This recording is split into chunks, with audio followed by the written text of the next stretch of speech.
Enterprise Stories is the weekly radio program that shares the experiences of successful Nigerian entrepreneurs and provides expert analysis of their success factors. Enterprise Stories, business stories of success. A 9-year-old boy, a kitchen, and love for food. This episode, I will be speaking to a man in a business largely dominated by women.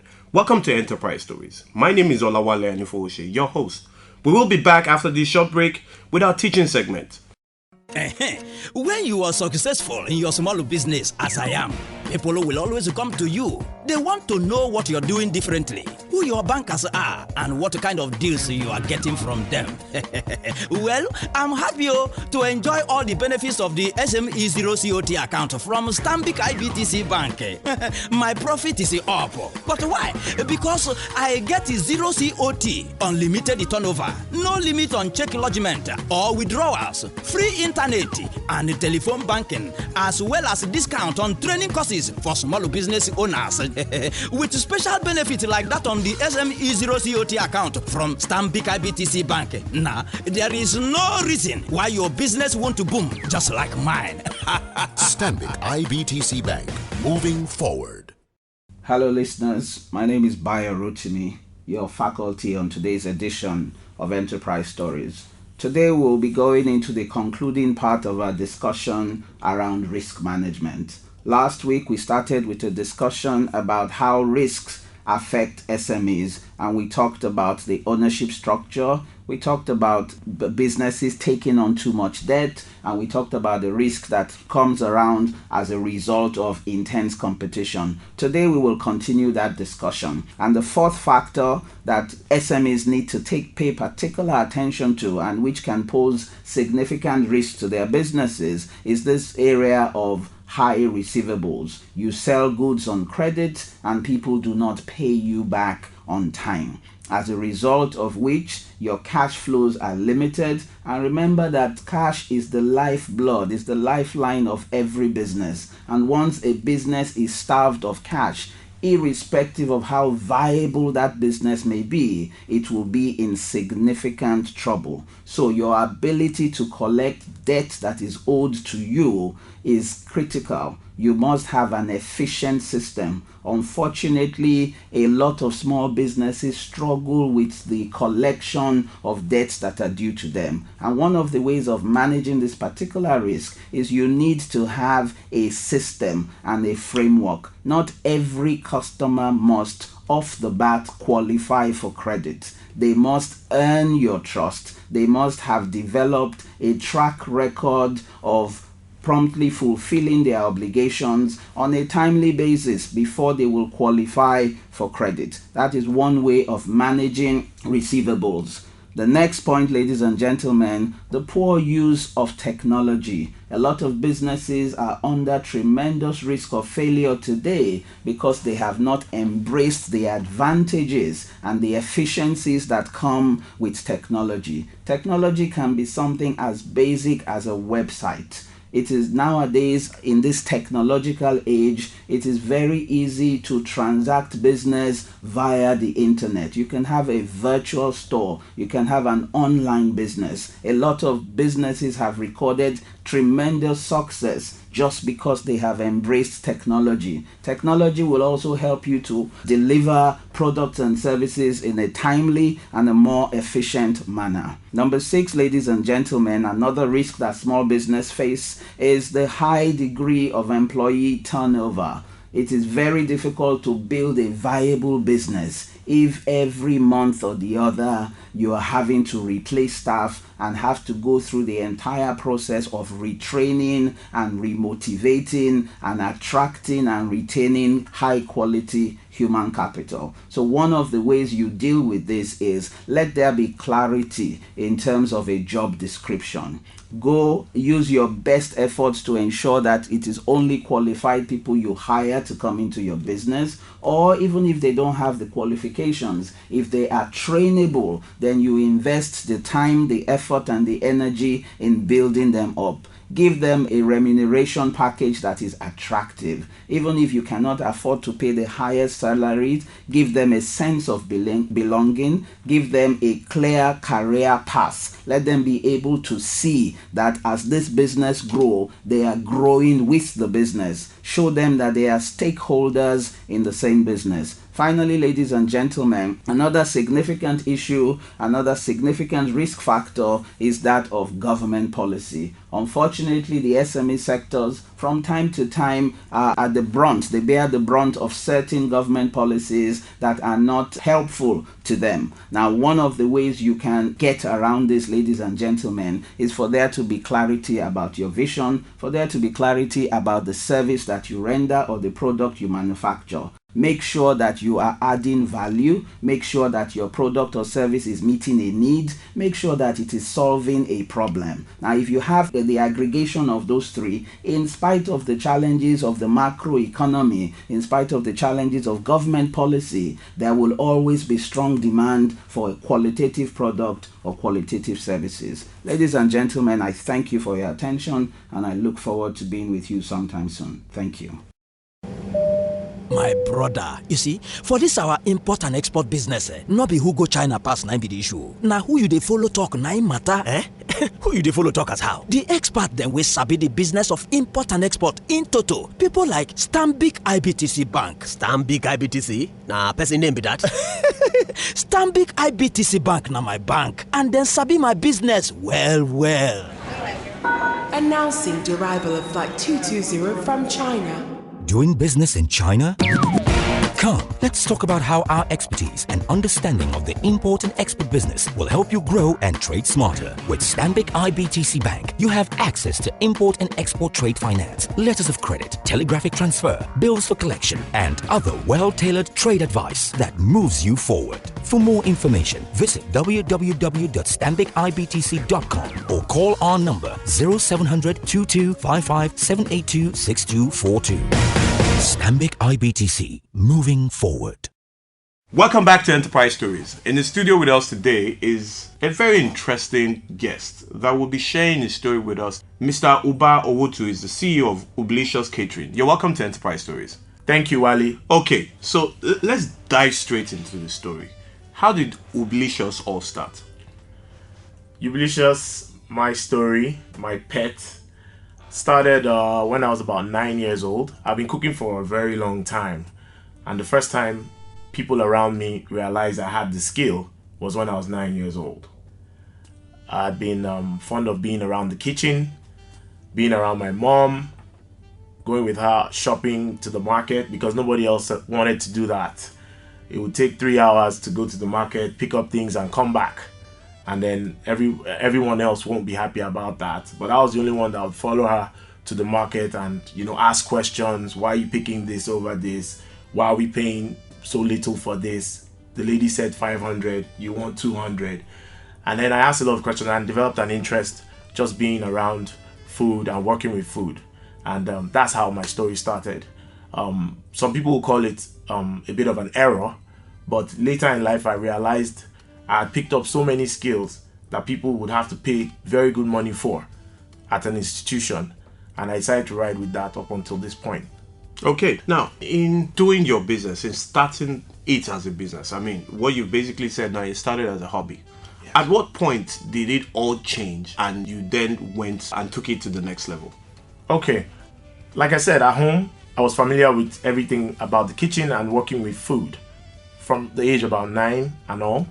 And running chores at home was a routine because people at home knew I was very efficient around the kitchen. Up until about 15, I started running services for folks, friends and family, having to do birthdays for them and cater to their needs, most especially birthdays. They would come around for siblings' birthdays and taste a wide variety of dishes and ask where it came from. My dad would laugh and tell them, well, we didn't have to hire anyone to do this for us, that we actually have a chef in-house.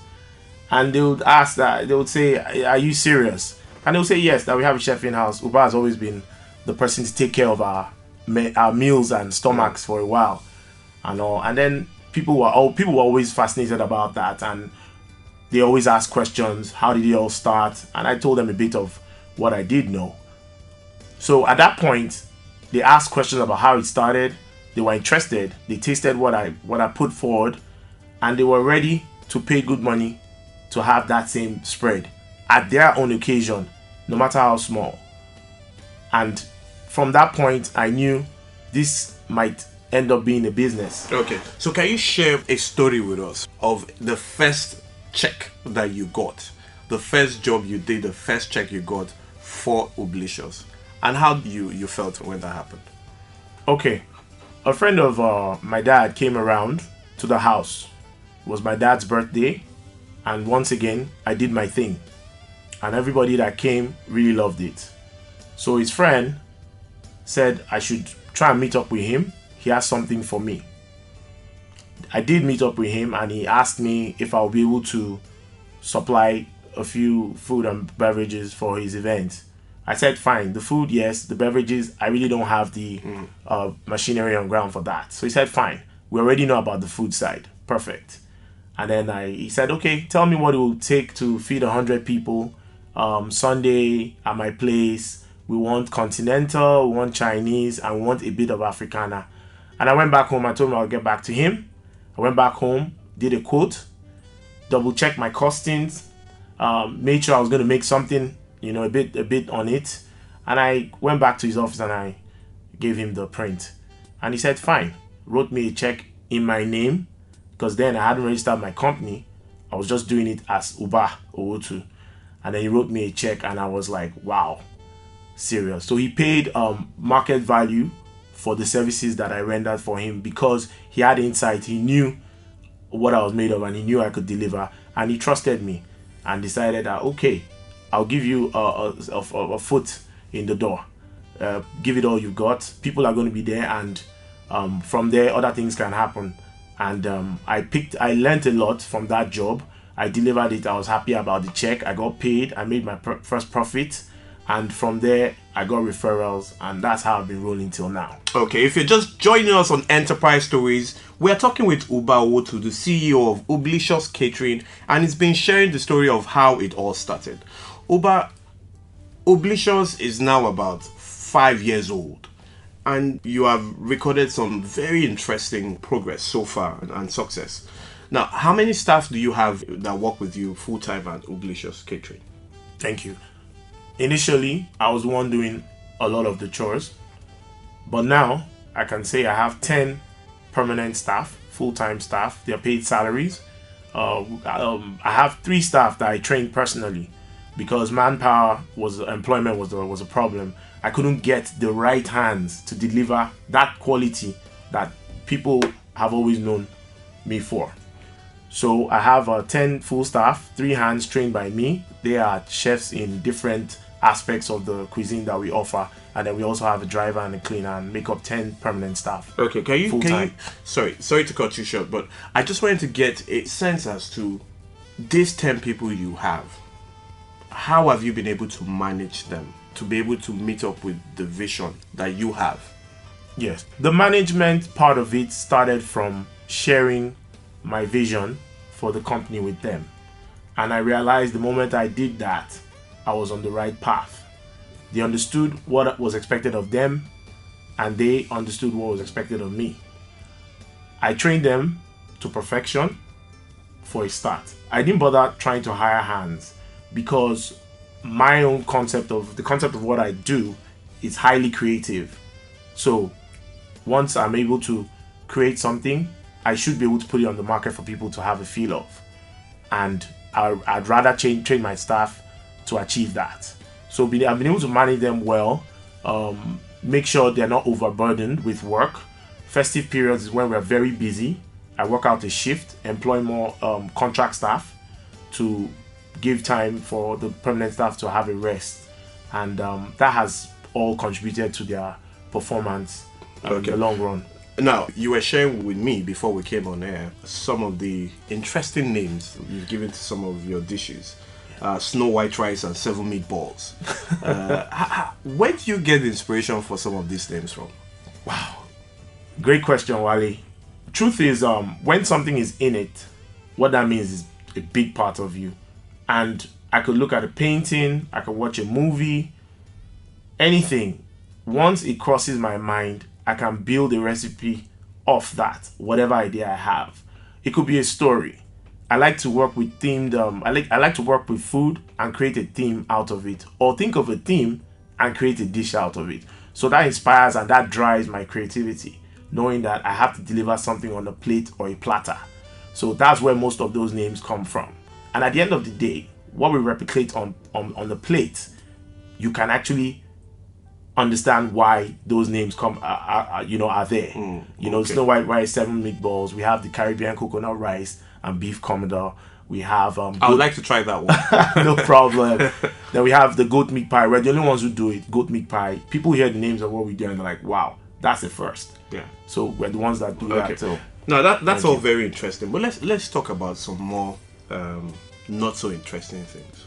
Now, you have had challenges over the years growing this business, and some of them have made you stronger, for the most part of it. Can you share some of these challenges with us and how you have been able to overcome them? Running a business in Nigeria as an entrepreneur owned by yourself is very difficult, especially when it's passion based. First and foremost, you will not get the kind of support you crave for at an early stage. You have to put in a lot of your time and energy till people actually see the direction you're going. They won't see that energy, your commitment to what you do, the effort you put in, the creativity, the flair. So the challenges basically have been, one, for me, manpower. It was very difficult to get the right hands to work with me because I realized the level of training wasn't just there. Either too expensive, working in bigger places that don't exactly offer what I do. So I had to train people myself. So one is manpower. Secondly, funding. Funding is also a big issue. People will not invest in your dreams till they see it work. So I made up my mind. I'll invest my own time and resources in my own dream, and then by the time the people see it work, they have to pay so much more to be a part of it, if they really want to be a part of it. So those two issues, the manpower aspect and then the funding has been a bit of an issue, but we've been able to overcome that. And then now we're seeing support from banks and financial institutions that are actually chasing us to fund what we do, our business. Okay. So my question to you right now is competition. How have you been able to stay ahead of competition? How are you able to manage competition in an industry that you have so many people doing catering? Good question. In Lagos in particular, we have so many people rendering catering services. But what sets us apart, number one, is our creativity. That creativity is born out of passion, and that passion is hard to get by. You can't just find it in a store. So the burning desire and the experience that I've had over the years put together with the vision that I have for the company has been able to help me stay ahead of competition. I've been able to put that on plates and platters and people see it. The colors, the textures, working with different kinds of food to come up with Afro-continental cuisine, which is basically fusion foods. That's my specialty. Apart from the grilled dishes, the finger foods, we do Afro-continental cuisine, which is fusion foods, the best of the West and the East and the North, of Africa, of the world. We fuse it in a melting point and create something good out of it that would appeal to Nigerian audiences, especially. So we work with menus or condiments that are found abroad, but Nigerians are not too good. They don't feel too good having those things because probably doesn't taste right or it's not just spicy enough. So we bring those same condiments and spice it up, jazz it up, and then make it appeal to Nigerian folks. So that creativity has always set us apart. And then the names and themes of our dishes is always interesting. Some of the names will always make you ask questions or make you laugh. And from there, that drives the adventure on the side of the customer or the client. and it has worked so far. Okay, fantastic. All right, in rounding up, what message would you be sending out to other people that are playing or want to come into this industry and are playing in this industry? Yes, for people who want to come into this industry, it's highly competitive. Highly competitive. There has to be something different about you. It could be quality of service delivery. You have the best hands, to supply the service, but hey, your food might not be so great, so that could be your own unique selling point. But in this industry, there's a lot of competition, and whatever it is your strength. You have to develop it and create your own brand, carve your niche around that strength of yours, and obviously you do well. All right, thank you, Mr. Uba Owhotu, the CEO of Ublicious Catering, for sharing your story with us. Listeners, we've been listening to the CEO of Ublicious, and he shared a lot with us on how he's been able to start and sustain his business. We'll be right back with the analysis after this short break. When you are successful in your small business, as I am, people will always come to you. They want to know what you're doing differently, who your bankers are, and what kind of deals you are getting from them. Well, I'm happy to enjoy all the benefits of the SME Zero COT account from Stanbic IBTC Bank. My profit is up. But why? Because I get zero COT, unlimited turnover, no limit on check lodgement or withdrawals, free internet and telephone banking, as well as discount on training courses for small business owners. With special benefits like that on the SME Zero COT account from Stanbic IBTC Bank. Now, there is no reason why your business won't boom just like mine. Stanbic IBTC Bank, moving forward. You're tuned in to Enterprise Stories, brought to you by Stanbic IBTC and Enterprise Development Center of the Pan Atlantic University. We are back. Welcome to the analysis segment. Bayo, you've heard the story of the day. What's your take? Thank you very much, Wale. I have listened very carefully to the CEO of Ublicious Catering, Mr. Uba Owhotu. Ladies and gentlemen, this is yet another example of another Nigerian who has dared to follow his passion and managed to turn a hobby and a passion into a thriving business. It is a model that I recommend to a lot of would-be entrepreneurs. Find out your area of skill, your area of passion, that thing you do effortlessly, that thing you are happy to do free of charge. It is very likely if you develop your skill, you study hard, you focus, it is very likely you could build a similar thriving business. One of the interesting things about his story was that he started small and he built gradually. And the business grew on the basis and on the back of referrals that he got. So ultimately, if you are adding value, ultimately, if you are meeting a need, ultimately, if you are solving a particular problem, you have the ingredients that you can turn into a profitable business. Ultimately, also, he recognized that there was a need to build capacity and the need to build a team around himself. So when the business started, he was everything and he did everything. But today he's been able to build a team of 10 people, 3 of whom he trained himself so that they could align with his own vision and help him to achieve the goals and the objectives he has set for his business. So the lesson here is really look for people that are trainable, look for people that can understand and hopefully share your vision and empower them sufficiently to be able to give their utmost best to your business. Now, like every other business, especially in this environment of ours, his own business has had its own fair share of challenges. But I think ultimately with focus and dedication, every business has the capacity to surmount those difficulties. So the human capital deficit was a major problem that he faced just like everybody else, but he found a way around it. Funding is always a challenge for most businesses, especially a business that is untried and untested. Like he said, very few people will want to give money or invest in a business that is not tried or tested, which means that you must be able to put together resources of your own.